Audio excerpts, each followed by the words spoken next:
Hello, YouTube world. Hello. So, uh, I just made a video for the Madonna song What It Feels Like for a Girl. The title of the song is What It Feels Like for a Girl, which is part of the longer sentence. Do you know what it feels like for a girl? Okay, that's the question that is repeatedly asked during the song. And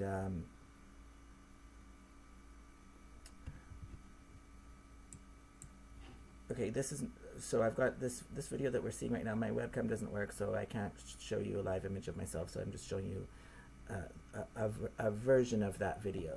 This is an older version, less processed version, so you can see what I actually look like at the time when I made this about 2 years ago. I want to get. I'm going to use this video, this Madonna song, in my video for it. As a springboard for a discussion about my gender dysphoria. Lyrics. Before I do that, I just want to read some of the lyrics out from the song. Silky smooth, lips as sweet as candy, baby, tight blue jeans, skin that shows in patches. Strong inside, but you don't know it. Good little girls, they never show it. When you open up your mouth to speak, could you be a little weak? Do you know what it feels like for a girl? Do you know what it feels like in this world for a girl? Her hair that twirls on fingertips so gently, baby. Hands that rest on jutting hips, repenting. Hurt that's not supposed to show, and tears that fall when no one knows. When you're trying hard to be your best, could you be a little less?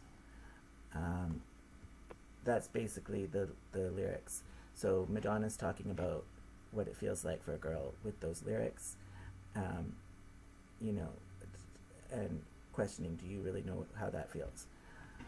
So my answer to that question, why does it say no data?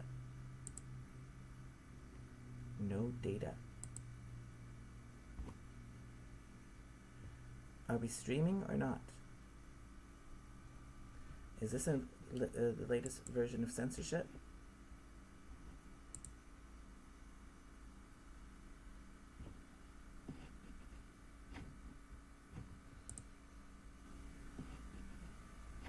No, it would seem that we are. Now it says excellent connection. Makes no fucking sense. I'm really getting sick of being silenced. I really am. So I would like to say I think I do know what it feels like to be a girl. Well, pretty much, almost, pretty much, pretty close. Short of having the lived experience, I don't think you can ever discount lived experience entirely. So I don't have the lived experience of being a girl or living in a female body. No, I do not have that experience. So I don't know totally what it's like to be a girl. In all truthfulness, I don't know what it's like to have a menstrual period. Okay, I don't know what that's like. There's a lot of things that I don't know about. But for somebody who is anatomically male, as I am, born male and always will be male, I am a man. Okay, for a man, I think I know I come about as close as you possibly can come to knowing what it's like to be a girl without actually being in a female body myself. And I say that because, well, I guess because I have had what is now recognized as early onset gender dysphoria. So from my youngest age, as far back as I can remember, like before my sister was born. My sister was born when I was 4. So before she was born, when I was the only child in the family, so that's when I was like 3 years old, I remember thinking, oh my God, I'm a boy. That's not right. I should be a girl. Like that is what I thought when I was 3 years old. And that's before around 3 years old, you don't even know that there are boys and girls. You don't even know, when you're a little baby, you don't know that there are two sexes. So early onset gender dysphoria means as soon as you become aware, as soon as you become old enough to become aware that the world is divided into two sexes, males and females, men and women, boys and girls, as soon as you're aware of that division of the two sexes, immediately, as you're aware of it, your immediate first reaction is, I'm the wrong sex. That is early onset gender dysphoria. So just to distinguish it from what is called later onset gender dysphoria, which has had a huge explosion in recent years with this is when now normally girls, or anatomically females, when they enter adolescence, saying that they have gender dysphoria and that they feel that they're the wrong sex and that they want to be boys or men. Okay, but that's coming up, in adolescence, when somebody is around, say, 10, 11, 12, 13, 14 years old.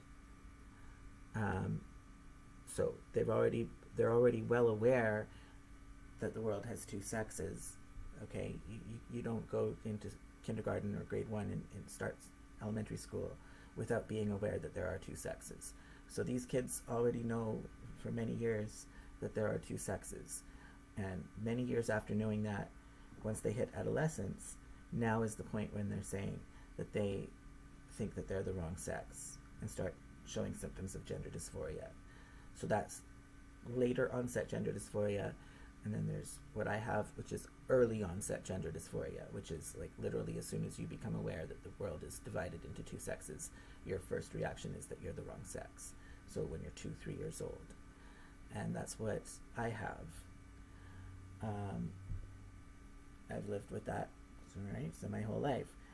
And I remember thinking when I was a little kid, like, because I didn't think I was gay, I actually thought I was attracted to girls sexually as well. I remember thinking, I am attracted to girls so much that I want to be one myself. I remember having that thought. Also, before my sister was born. I wanted my sister to be a girl so that way I could play Barbies, because there was going to be no way, like when my mom was pregnant, we didn't know if it was going to be a boy or a girl. But there was no way for me to play with any girl toys, stereotypically girl toys like Barbies, unless I had a sister myself. My parents wouldn't buy me that. And so thankfully she was a girl, my sister. And so we played Barbies like a lot, actually. It was a big part of our growing up. And, I would walk around on tippy toes, like pretending I had high heels. I'd wrap a blanket around my waist and pretending that it's a skirt. I put pants on my head, pretending that it was a wig, like long hair, like a wig. I think I even tried on my mom's makeup once when she wasn't home. Like, I did. These are all signs of gender dysphoria. Okay, and I was picked on mercilessly throughout school, basically because I was so feminine. When I was in grade 6, I made my own costume for Halloween. I decided to be a native, somebody, a First Nations person in traditional native garb, as well, my interpretation of it as a kid in grade 6 who's not from that culture. So it really wasn't traditional native garb, but that was my interpretation. And so I cut up a fur coat that belonged to my mom, made it look like I was wearing all these furs and skins. And I said to myself, well, I need to have a long, as I was naturally blonde. Now I have to dye my hair blonde. Okay, but when I was a kid, my hair was naturally blonde. And so that doesn't really match with being native. So I needed to have dark hair. But rather than just dye my hair dark, I wanted to have a long black wig. My reasoning was that Native people traditionally did not possess scissors. I don't know if that's true or not, but that they didn't have scissors, so they wouldn't have a way to cut their hair. And so even if you're a man, you would still have long hair. I mean, that is true. Like, a lot of Native men traditionally did have long hair. I don't know if it's because they didn't have scissors or not, but it's quite common for Native men to have long hair. So I wasn't trying to cross-dress. I wasn't trying to dress as a woman. I wasn't trying to be Pocahontas. Okay? I was trying to be a male Native. And to my mind, they would have long black hair. So I wore this long black wig, and I met these kids in the neighborhood who I'd never hung out with before. They were just visiting. But we ended up trick-or-treating with them. And throughout the whole evening, hours into it, trick-or-treating, one of the kids was shocked when she found out that I was a boy. The whole time, for hours, she thought that I was a girl. Okay?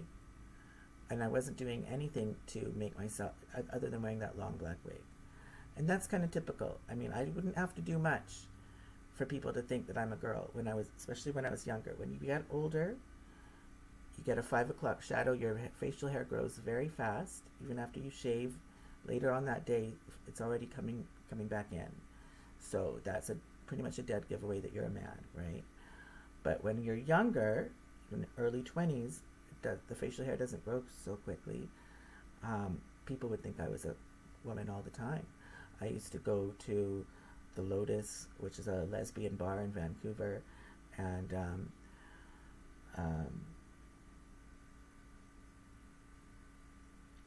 I used to hang out there at the Lotus, and then it was like on Gay Pride Day, like a few months later. I hadn't been to the Lotus in a while, but it was on Pride Day. I was with a friend, and we met up with we befriended some people that I'd never hung out with before. There's a lesbian couple. They were quite older than me and my friend. We went back to their apartment. They were giving us drinks and everything, and looking in they were saying that their friend another lesbian had a crush on me from the times when I was hanging out at the Lotus, thinking that I was a lesbian myself. And they even had a picture of me in their photo album that they took, that I was at the Lotus, hanging out with this person who was their friend, and I guess I don't even remember who this was, but there's a picture of us together, somehow together, in the same crowd. There's not a lot of lesbians, okay? It's kind of everybody knew everybody. So even if you didn't know them, you would be exposed to them in the same circles. So, they actually it was odd that they had a picture of me in their photo album, but not really odd. It wasn't like it was taken of me. I was just part of this group. But yeah, a lesbian at the Lotus had a crush on me, thinking that I was a girl. Okay? That's the kind of thing that would happen to me in my earlier years. And I was not trying to present myself as a female. That is just how effeminate I am naturally. Nowadays, that doesn't happen so much. Like I said, I'm older, and I would have more facial hair because of being older. That doesn't happen so much. The only way that it does happen still is over the telephone. So when I'm talking on the telephone to someone who doesn't know me, if it's at a job or something, talking to someone, a customer or something on the phone, 9 times out of 10, that person on the other end of the line thinks that they're talking to a woman. So my voice is very effeminate. I feel like it's not right now, but my voice is very feminine, that most people who talk to me on the phone think that they're talking to a woman. And most of the time, I don't correct them, because it just leads to them feeling awkward, and I don't want to make people feel awkward. It's not really important. But they would say, ma'am, or just saying things that indicate to me that they think that I'm a woman. Most of the time, I just let them continue thinking that. Like I said, sometimes I would correct them if they really push it, if they really press the matter. They'll say, well, Tommy, how is that a woman's name? I've never met a girl named Tommy before. Is it short for Thomasina? like, they start really questioning and pushing the matter, then I will have to say to the person, well, I'm not actually a woman, I'm a man, but I do have a very effeminate voice, so you're not the only person who would think that. And then they'll start apologizing profusely, and I'm like, it's okay, I'm not offended. I'm truly not offended. I'm truly not offended. I used to say, well, I mean, I don't really think that women are the superior sex, but I would just say this. Well, women are the superior sex, so if somebody thinks that I'm a woman, I take it as a compliment. That would be how I would deal with it. I don't really think that either sex is superior to the other, but I thought it would be better to take that approach than to take the approach of, oh my God, how dare you think that I'm a woman? I'm so offended. Like it would be an insult to be viewed as a woman. Well, it's not an insult. Maybe women are not the superior sex, but they're also not an inferior sex either. Both sexes are equal, then it's not an insult to be considered to be misgendered. That is how I handled it. And including working in jobs like in a call center where it's all about your stats, how quickly you can process calls. You're not going to want to sit and explain to every person who misgenders you what your gender is, like every time that comes up, because that's going to add to the time that you're spending on the phone with each customer, and undermine your stats. So, there's a practical aspect to it too. But then again, unless they're really pushing the matter, because, what if they call back and they're asking for me, or they're referring to me and they're saying, oh, I was talking to this really nice woman and blah, blah, blah, blah, blah. It's going to throw people off. My coworkers off. They're not going to know that they're talking about me when a customer refers to me as a woman on the phone. It happens all the time. It happened with banking. I would have a terrible time doing my banking. I would have people at the bank, if I had to speak to an agent over the telephone about my banking. I remember them saying to me once, sorry, we can't help you. The girlfriend of Tommy can't be dealing with his banking, and this is we have to speak to him himself, not just his girlfriend. I'm like, I am him. I'm not a girlfriend, okay? They wouldn't believe me. This was before voice verification and all the technology that they have now.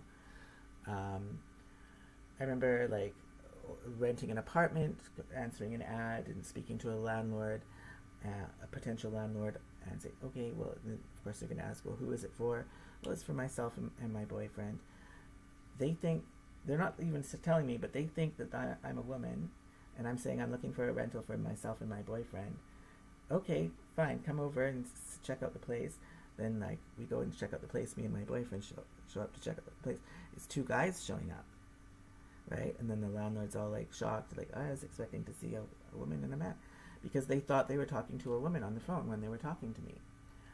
This is happening almost all the time. And I thought so. Okay, let me back up a little bit.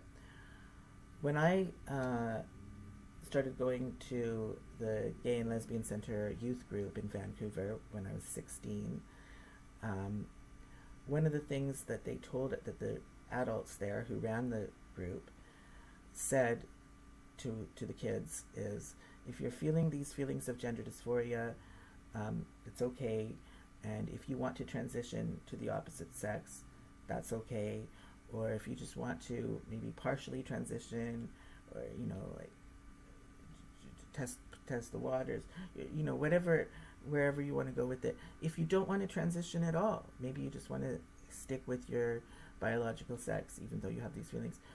Whatever you choose to do, that is okay. That was the messaging. And so I heard that, and I decided, well, I want to continue identifying with my biological sex, despite the fact that I do have very severe gender dysphoria. I want to identify with my biological sex. My thinking was, well, even if I was to transition, even if other people in the world thought that I was a woman because I had transitioned, physically, when seeing me, me presenting myself as a female, if they thought that I was a woman, even if those other people thought that I was a woman, when I looked in the mirror at myself, I would still be able to point out my masculine traits in my face. And I would know. And so I thought that I wouldn't like that. I thought the only way I wanted to be a woman is if, like, all the way, like, to actually be, like, as born as a woman. Because even if other people can see that I think that I'm a woman, can see it because I've transitioned that I'm a woman, I'm going to know that I'm not. And I'm going to be able to see in my face that I'm not a natural born woman. So I'm going to stick with my biological sex, as awkward and as uncomfortable as I was with my body. That is what I chose.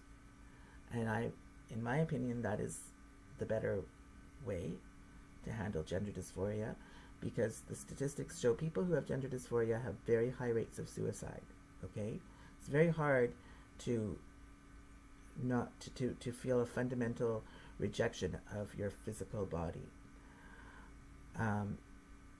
But after they transition, either with surgeries or hormones or a combination of the both, the statistics show that the suicide rate is still just as high as before transitioning.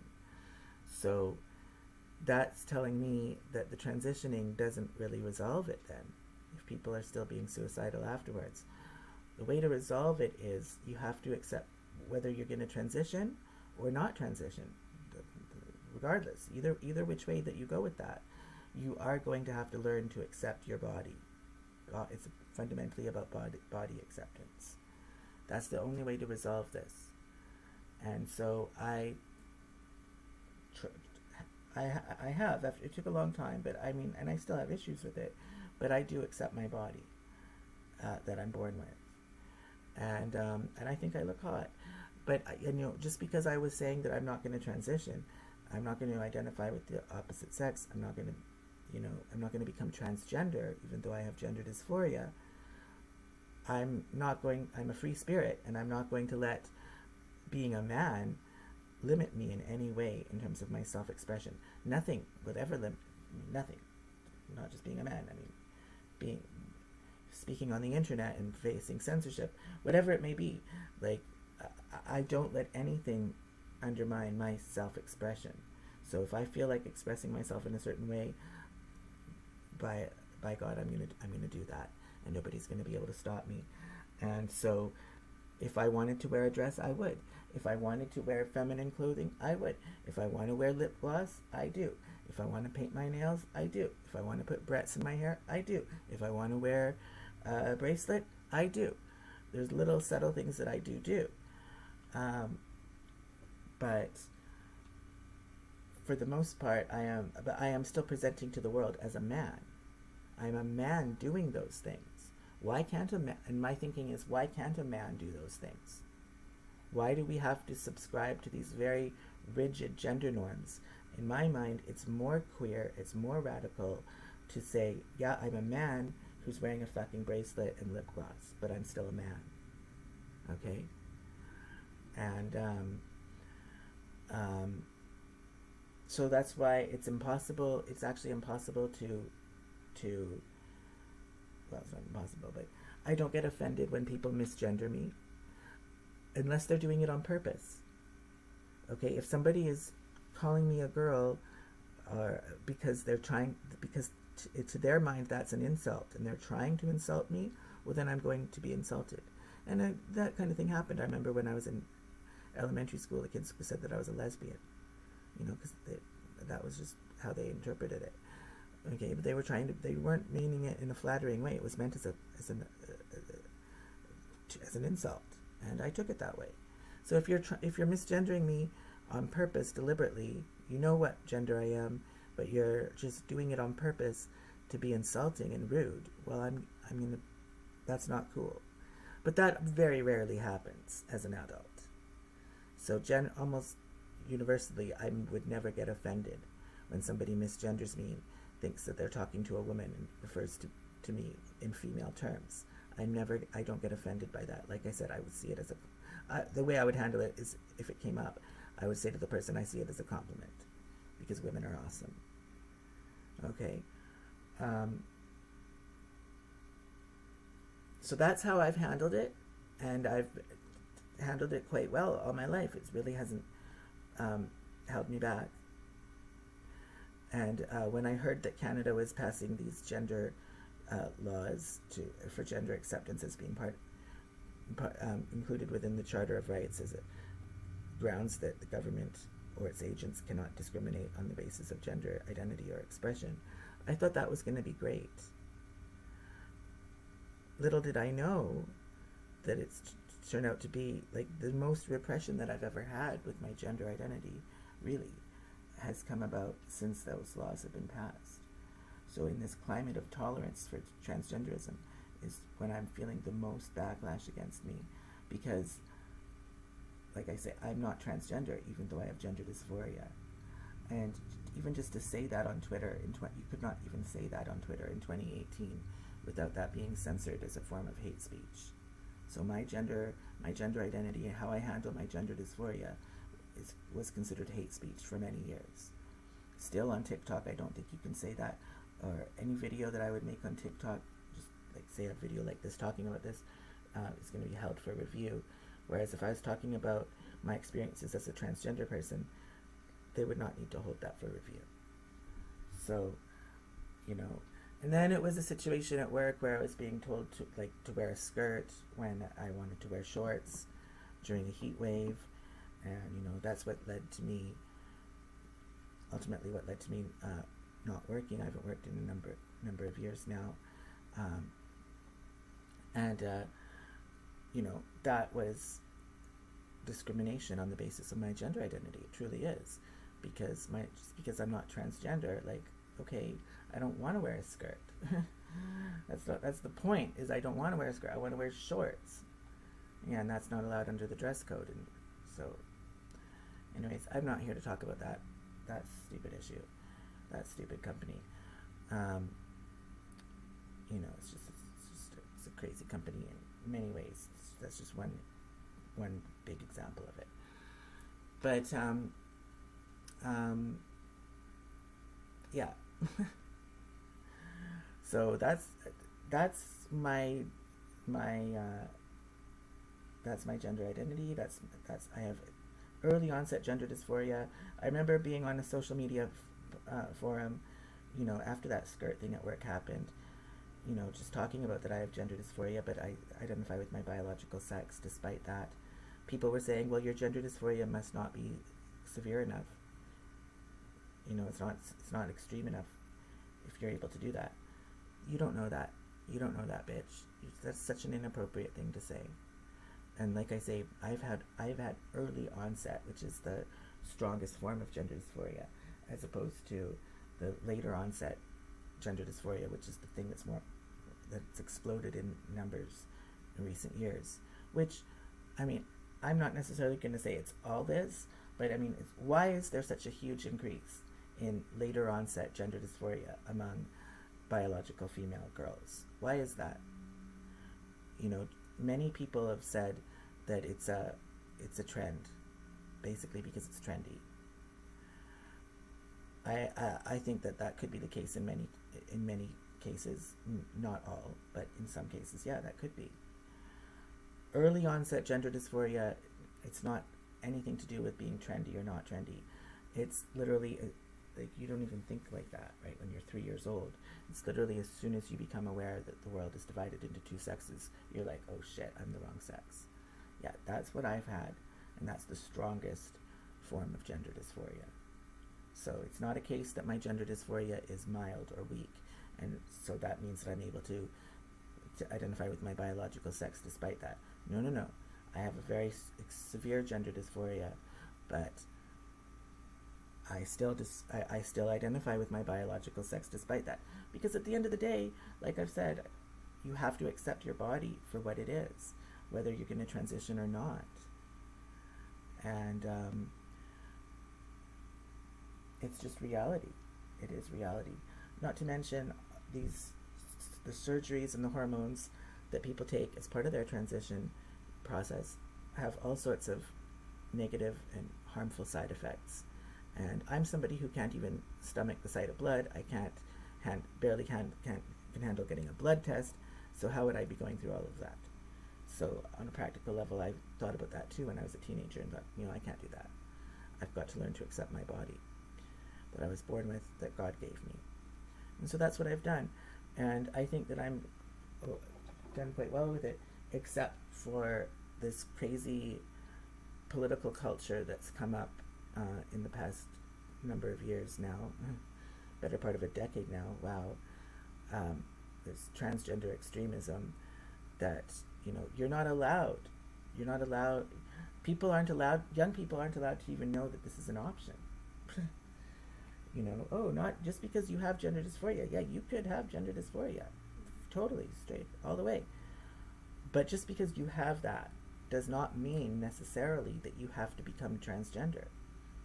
You can still identify with your biological sex and have gender dysphoria at the same time. Yeah, young people are not allowed to even hear that, to know that. And so that's a big part of why I get censored. And,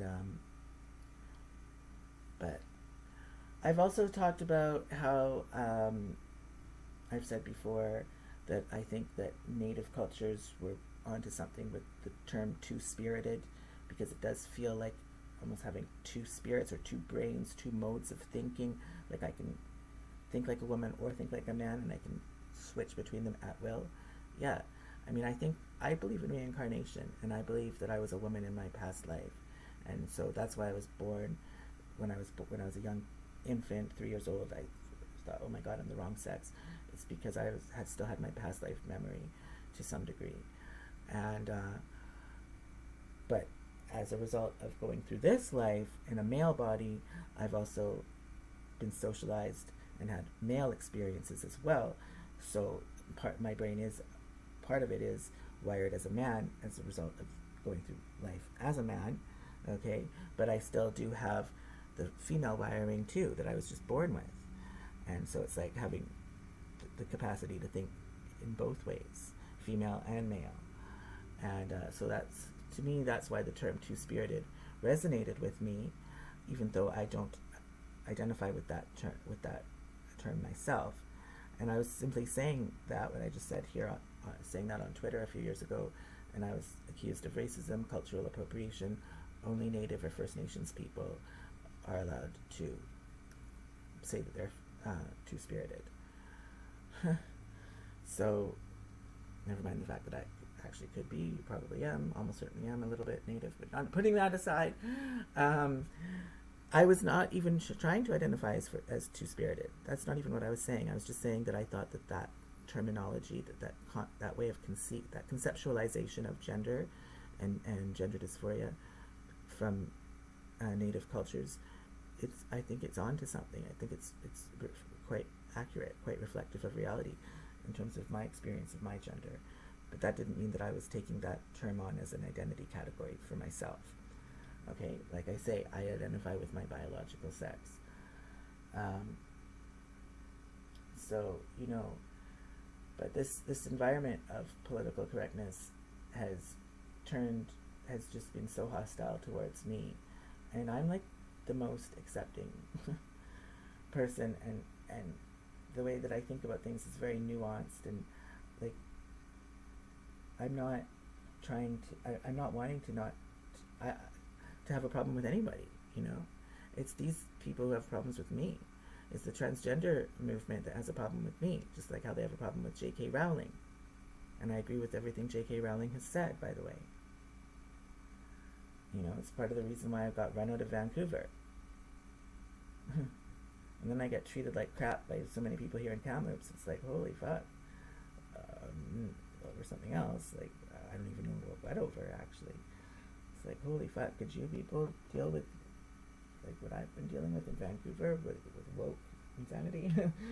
Like, when do I get a break? I don't know. But anyways, I don't want to keep talking about this, but I think that I do know what it feels like to be a girl. Madonna is my response to Madonna's song, and that's why in this dance here that I do in this video, yeah, you can see my skin is showing in patches. I do twirl my hair. I'm doing the things that she's talking about in the lyrics, and my hands resting on jutting hips. Yeah, like those are all things that I do actually naturally, And I want to show this image as well. So the song starts off with the spoken word. Girls can wear jeans and cut their hair short, wear shirts and boots because it's okay to be a boy, but for a boy to look like a girl is degrading because you think that being a girl is degrading, but secretly you'd love to know what it's like, wouldn't you, what it feels like for a girl.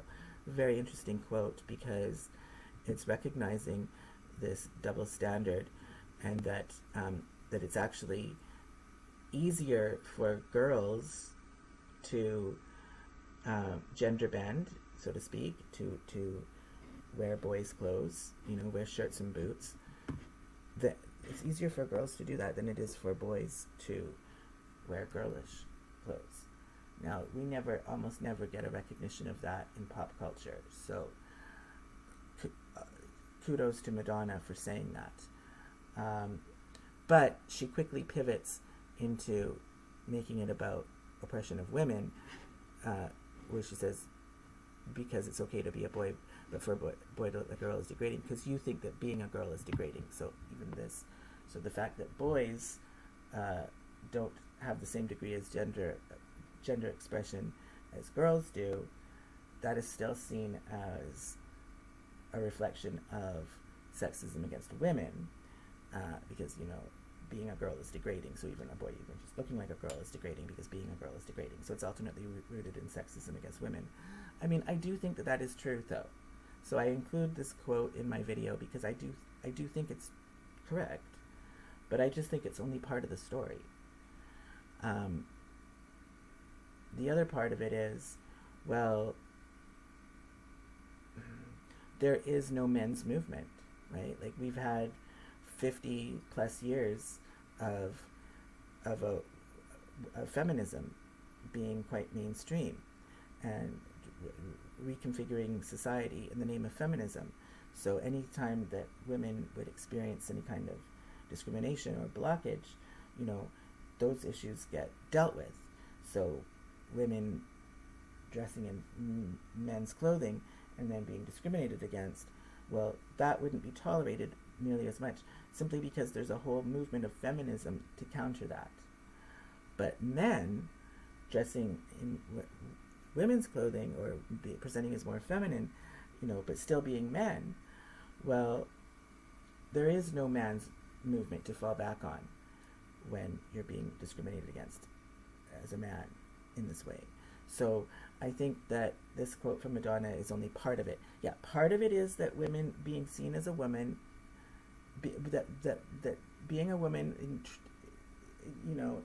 traditionally in like a patriarchal culture, which still does infuse our culture to a large degree, that being a woman is seen as degrading. So a boy looking like a girl is seen as degrading. That is, I'm on board with that, but I'm just saying there's another explanation too, and that's that, well, like I just said, if a woman is being discriminated against because she looks like a man, she's got a whole feminist movement to fall back on for support, whereas a man being discriminated against for looking like a girl has no equivalent men's movement to fall back on for support.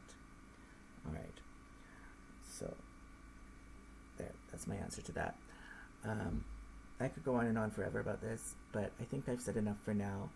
And I just wanted to explain, like, people sometimes think that I'm into Madonna, like I'm just making these videos dancing around, and it's like I'm an airhead. But no, there's a lot of thinking that goes into these videos, and I'm being very deliberate in how I'm expressing myself in this video. It's not just about prancing around. I mean, and sometimes it is. In some videos it could be. Sometimes I'm just having fun. But this one is a very serious one. And so it's about my gender dysphoria. But despite having gender dysphoria, I still identify with my biological sex as a man. All right, that's all I have to say for now. Peace out.